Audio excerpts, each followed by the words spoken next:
Hello दोस्तों, मैं आज जो आपको कहानी सुनाने जा रहा हूँ, ये कहानी मेरे बेस्ट फ्रेंड ने मुझे सुनाई है। आपका ज़्यादा वक्त ना लेते हुए मैं आपको कहानी सुनाता हूँ। हेलो दोस्तों, मेरा नाम रवि है और मेरा एक खुशहाल परिवार है जिसमें मम्मी पापा और एक बहन भी है। यह कहानी आज से 3 साल पहले की है, जब मेरे पापा के दोस्त की बेटी की शादी थी और हम लोग को विद फैमिली दावत पे उन्होंने बुलाया था। पापा के फ्रेंड का नाम शास्त्री जी था। हम लोग उन्हें शास्त्री अंकल कहकर बुलाते थे।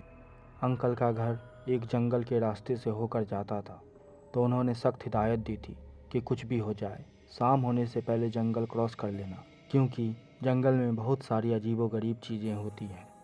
हम लोग भी इसीलिए सुबह सवेरे ही निकल गए थे कि शाम होने से पहले उनके घर पर पहुंच जाएंगे। हम लोग घर को अच्छे से लॉक किया और निकल गए।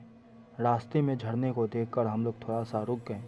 हम लोग उस झरने में खूब नहाए और वहीं बैठकर खाना भी खा लिया। इन सब चीज़ों में हम लोग थोड़ा लेट हो गए। हम लोग जल्दी जल्दी सब कुछ समेट कर गाड़ी में रखा और अंकल के घर की तरफ चल दी। जब हम लोग जंगल के मुंह पे थे तो शाम हो गई थी। हम लोग को पहुंचने की जल्दी थी, इसीलिए हम लोगों ने ज़्यादा नहीं सोचा और सीधा जंगल में चल गए। पता नहीं क्यों जंगल ख़त्म होने का नाम ही नहीं ले रहा था। हम लोग बार बार एक ही जगह पे आ जा रहे थे। तब मेरे पापा ने बोला, कुछ निशानी याद कर लो। हम लोग ने एक एक निशानी याद कर ली। मेरी बहन को वहाँ पे एक डेयरी स्टॉल दिखा जिसमें लाइट जल रही थी। हम लोग करीब 1 घंटे बाद फिर से वहीं से गुजरे। तब मेरी बहन ने बोला, हम लोग वापस वहीं आ गए। मैंने पूछा कैसे, तो उसने एक तरफ इशारा किया और बोला, देखो वो डेयरी।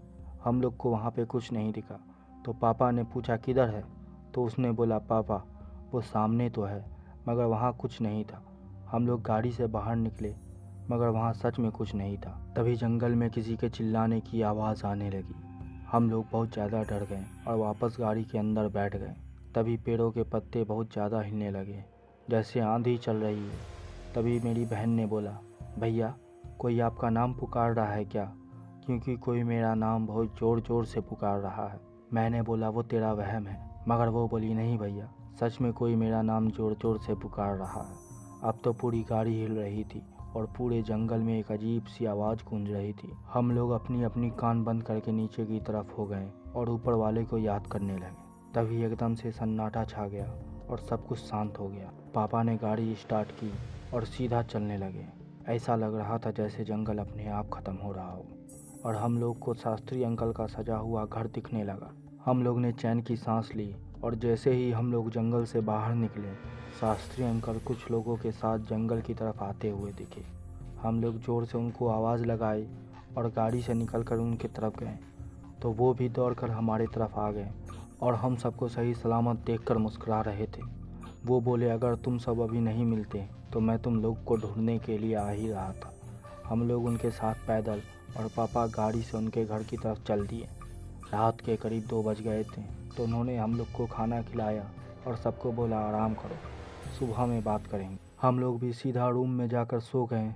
सुबह करीब 10 बजे हम लोग अपने अपने कमरे से बाहर निकले और देखा अंकल कुर्सी पे बैठ के चाय पी रहे थे। पापा भी वहीं पे बैठे हुए थे। मैं भी जाकर बैठ गया। मैंने अंकल से पूछा, कल रात हम लोगों के साथ क्या हुआ था। तब अंकल ने बताना स्टार्ट किया।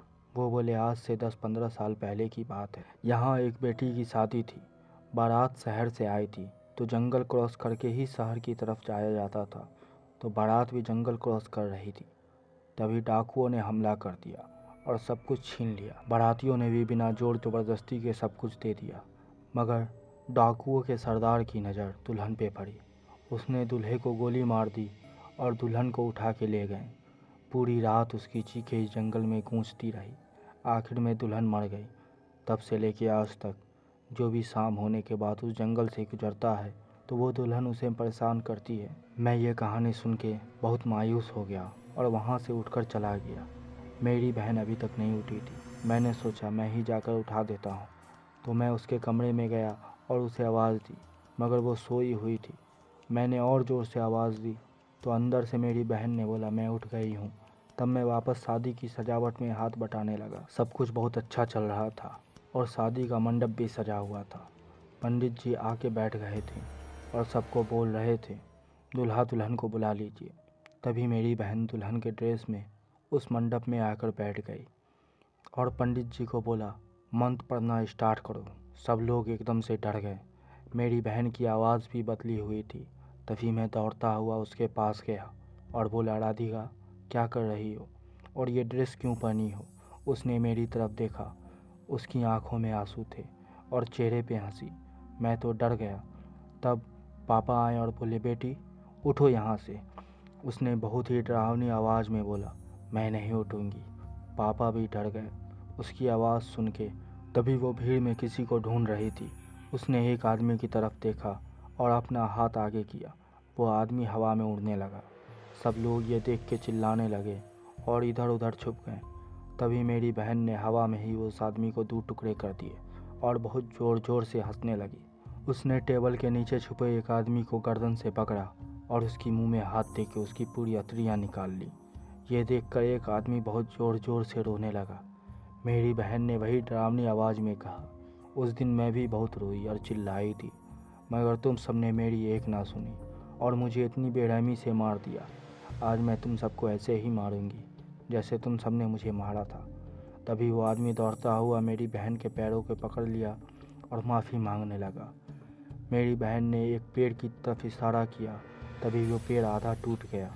मेरी बहन ने उस आदमी को गले से पकड़ा और उससे उस पेड़ में ले जाके गाड़ दिया और हवा में उड़ती हुई सबको बोली, ये तीनों मेरी मौत के जिम्मेदार थे।